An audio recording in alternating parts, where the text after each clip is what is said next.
Welcome back to Good Living, the most nerve-wracking part of the show for me now, Mark, because we've been talking about the fact that I have been going to your classes now for 7 or 8 weeks, and that at some point I was going to have to bring in my finished product, and as I said to you, I was a little bit nervous about just saying I was going to leave it at home, but then I thought everybody that's been involved in this art class, we all kind of started from the same point, and it's good to show you at home. I mean, I haven't painted for 20 years, so it's, you know, it's a true account of what can be achieved.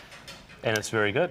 Just don't look. And you probably had a bit nervous about bringing it in, and so that bit of pressure there. But yes, just a if you were just doing it for enjoyment and learning from the start, well, you know. But that's actually a very good painting. And what I stress when we first start is it's all about learning the technique. Okay, I teach about how everyone can paint. Then you learn the technique, then you practice. So the technique is you've got to learn it.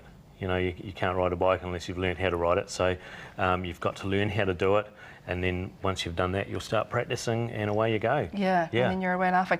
And what I love about looking at this kind of finished painting now is remembering right back at the start how we just started layering these colours on, and then, you know, halfway in the painting starts to take shape. Definitely. And then, you know, you've got the finished product at the exactly. end. But everybody that was involved in the art class in Big Heidi Wall did so well. I was just so impressed at the level of what they achieved from when they first started to what they achieved at the end. Is incredible. Yeah, and some people tend to be probably more, they've learnt more techniques along the way, so they sort of take to it like a duck to water, you know. Yeah. But we all start at the same, we finish, we do the product, which is this here, this lovely painting you've created, and we learn how it's set up. Because a good painting is, you know, about your foreground, your middle ground, and your background.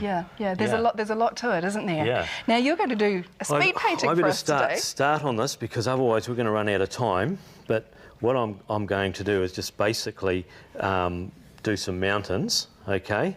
Now this is quite quick, and which we would do in 8 weeks. I'm going to try to do in about how many minutes? No pressure. It's like your dad, though, the other day, he came into a class, didn't he? And, he did. And you gave him the task, or the challenge, I should say, of replicating one of his acrylics. Exactly. Into watercolour, and he did it in, you know... He did it very quickly, about half an hour, 30 minutes. And it was fantastic. He actually sold that painting, so that was quite nice for him. He hadn't done one for about 35 years, I think it was. Yeah. So, So basically what I'm doing is I'm just layering a few colours here, just to find where we're going. So it looks pretty messy at this stage, and you've got to, you've actually got to let things dry a bit. That's the hardest part, isn't it, is waiting to let them dry? Yeah, so with this I'm actually not using a lot of paint because otherwise we wouldn't have time to let it dry. So what I've done is I've done the background, which is the mountains, and mountains tend to be blue unless you've got the light creates it, they look blue. Most people aren't green, but unless you're in Central Otago, exactly. It's really dry. Very brown. Yeah. So I'm just putting in. I've done the mountains, and I've done a sort of a middle ground, and I'm going to do the foreground is here, right towards close to us. And because watercolours are so nice, they just sort of mix. So I can just put it on, just like that. Just slap it on, and. I've got to let this dry a bit, so we've got to talk a little bit. Otherwise, when I do my next stage... Yeah, and I think that's, I mean, I found that hard, is letting it dry, and then it just all glued together, and then I had to go back and fix it again because I was just impatient. Yeah, I use the term sculpting on paper, you know, because once we get it on, we can move it around. Yeah. A lot of people don't like watercolours. They think you make a mistake, you can't fix it, but I tend to use the whole thing of... you know, you can move it around once you've got enough paint on there. This sort of thing, putting it light, it's very quick, but you can't move it around as much.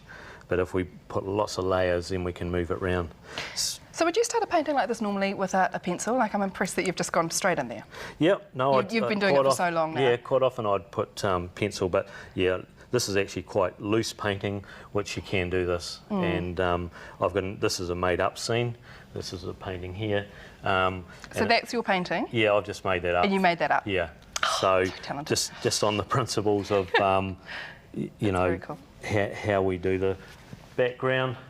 middle ground and foreground. So your foreground's going to have a lot of detail. I'm going to put a tree in now because I've put all the layers, you know, your mountains, your middle ground and your foreground. I'm just going to put a tree in our foreground here. So everything's technique, and I've shown a few people in the class how to do the pine trees, and they're always, oh, that's so easy, you know, but you've got to practice it. So I've basically just drawn a line, and then it's just a matter of, it's actually a crisscross movement like that, but as you get down, you actually go wider, okay? Like that. It looks a bit messy, but then you can sort of shape it a bit, and it's starting to look like a pine tree, doesn't it? Perfect. Yeah. So now, to make a wee bit of shape in the background here, we've got to put a few highlights. So if I say use the back here and just put a few lines here, that's going to be like a row of pine trees in the back, you know. If I want to have some pine trees coming down the hill on an angle, I'd start at the top and then I'd go down like that and do another row like that. So they look like they're going down. Yeah, so that gives you that illusion. And then I need a few horizontal lines, just to sort of create a bit of space, like that. All right, and because this is our foreground, I just make the middle ground not too much detail. And so the detail will be right in the front. Right in the front.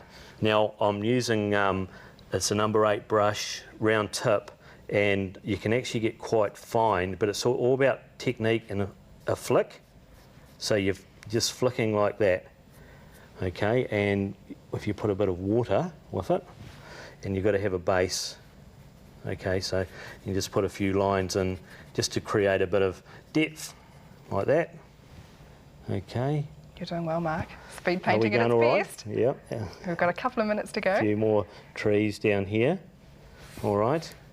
Now, I'd like to put a few trees down there, and you can imagine a building, farm building or something like this as a sort of a rural scene. And we're going to have a few posts. But if you want to add a bit more colour into your tree, you can use like yellow and the green. And with the watercolours, they sort of blend together quite nicely. It's amazing the different colours that you can achieve, isn't it, with just a palette like that? Yep. 12 colours. Yeah. And you can create all sorts of things. Just a bit of, I'll just put a little bit of, and sometimes I test on the side like you see there, and I've just put a wee bit of shadowing, and you don't put too much on. This is what I teach you guys. Yes, clean the brush. Clean your brush, you put a little bit on there, and then you can sort of move it around to create a bit of shadowing like that. And let's see, that's quite a good colour there. And a bit of sky. It's all about water with watercolours. Yeah. Funnily enough. So that's looking good. Like that. Fantastic. Wow. Well, let's hold that up and have a quick little looky look. Remember the art room for the classes starting in April. April the 20th. So the artroom.info and register. You can be doing something incredible like this. So let's just have a look at that there now. See, that's amazing, and we've done that in 6 or 7 minutes. Yeah. And that's fantastic start, well done. Without a pencil, I'm so impressed, Mark. Thank you very much. And thank you very much for teaching me as well. I have had a fantastic time. Yes. Remember, do register if you'd like to do those painter classes with Mark.